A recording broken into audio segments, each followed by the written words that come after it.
when the big, mega SHTF event takes place, don't depend on your family's food needs to be supplied by planting seeds that you got stored up from a seed vault somewhere in storage.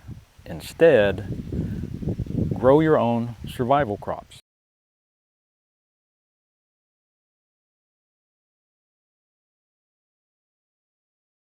Hello, my name is Les, and I want to welcome you to the Chef Prepper channel. And in this video, I want to give you guys an update on our survival crops, those that we talked about in this video.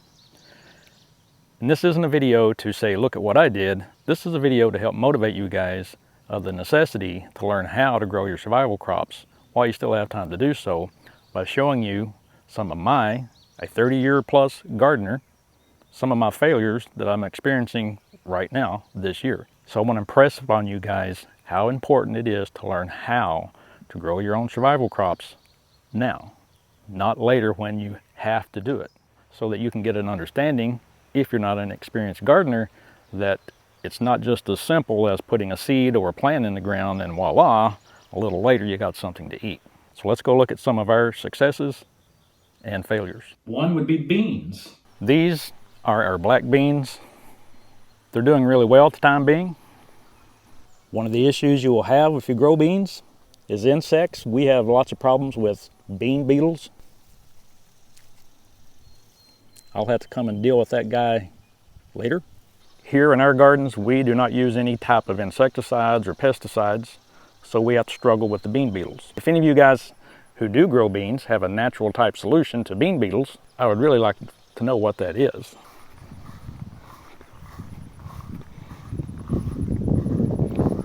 We have a pretty decent sized crop of black beans. This area was a little wet at the beginning of the growing season, or I may not have got as much fertilizer there as what the beans actually needed. Okay, now look at those, and look at those. Those and those. One reason you need to learn how to do this now is so that you can grow beans like those rather than like those. These are half-runner green beans. They have to be trellised. We're growing these to can our own green beans, whereas the black beans will be dried out and put in storage. These will be pressure canned. Number two is corn. That would include flint, dent, and flour corn. This is part of our corn. It is a white hickory king. It's a type of corn that you will put up in dry storage and then grind as you want to use it, make cornmeal out of it. One of the issues that we had here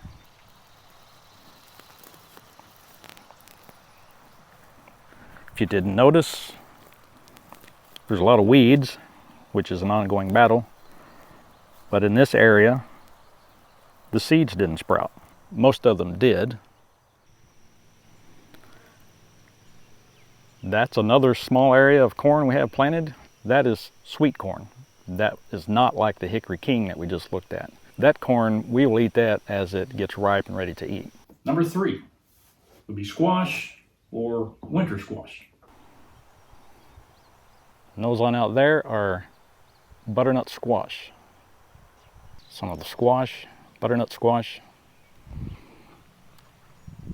Now, some of the area looks pretty barren, but by the end of the growing season, this whole area will be covered with squash vines, hopefully squash too.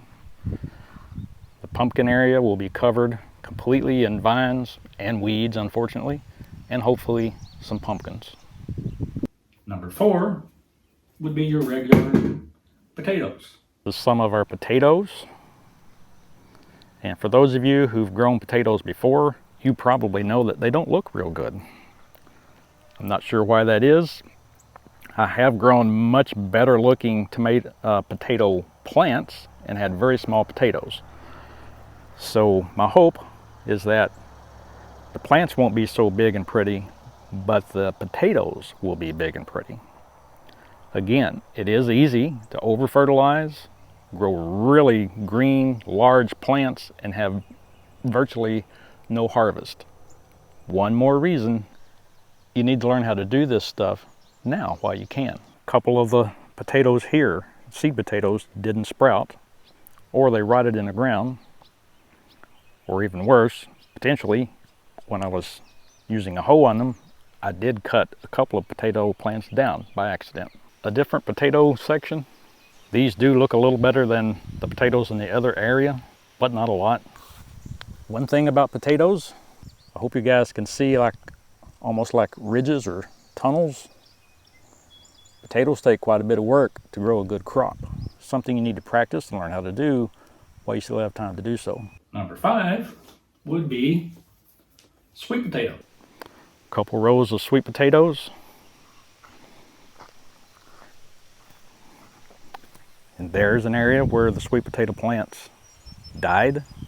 More sweet potatoes. Compare those to the ones we just looked at.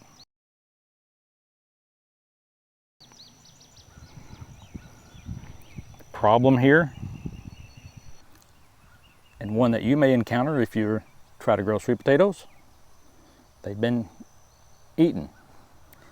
And the culprit are deer.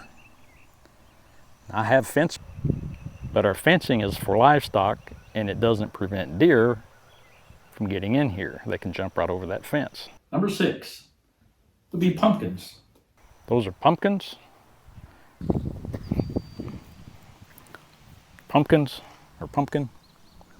Of course, it's not time for them to actually have pumpkins yet. There's still a long way to go. Another pumpkin plant. Yep, quite a bit of weeds there, eh? Compare that to that. Number 7 are Jerusalem artichokes. It's a compost making bin. Jerusalem artichokes. I'll give you a little bit closer up. Those may look really thick to you. That's because they are. We grew Jerusalem artichokes in that same area last year, and for one reason or another, we did not get to harvest them, so they came back again this year. And what was 100 or so plants last year looked to be multitudes of hundreds of plants this year. I'm not sure how that will affect the size of the artichokes, but when the time comes to do some harvesting, I'll let you guys see and let you know.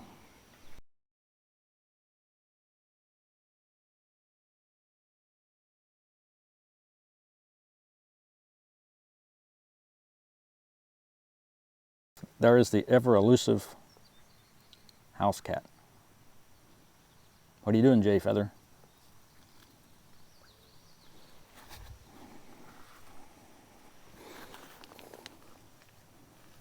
And the best survival crop of all is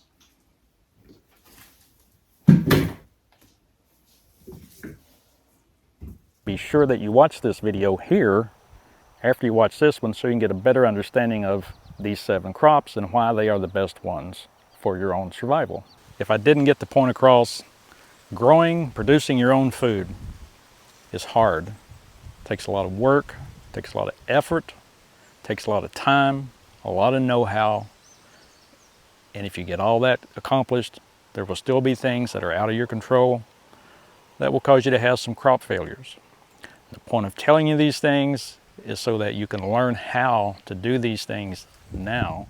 It is not nearly as simple as buying some packs of seeds, putting them away, and then when the big event happens, you just simply pull out your packs of seeds and start putting them in the ground. It doesn't work that way. So I hope, if nothing else, I have motivated you to learn how to grow your own food.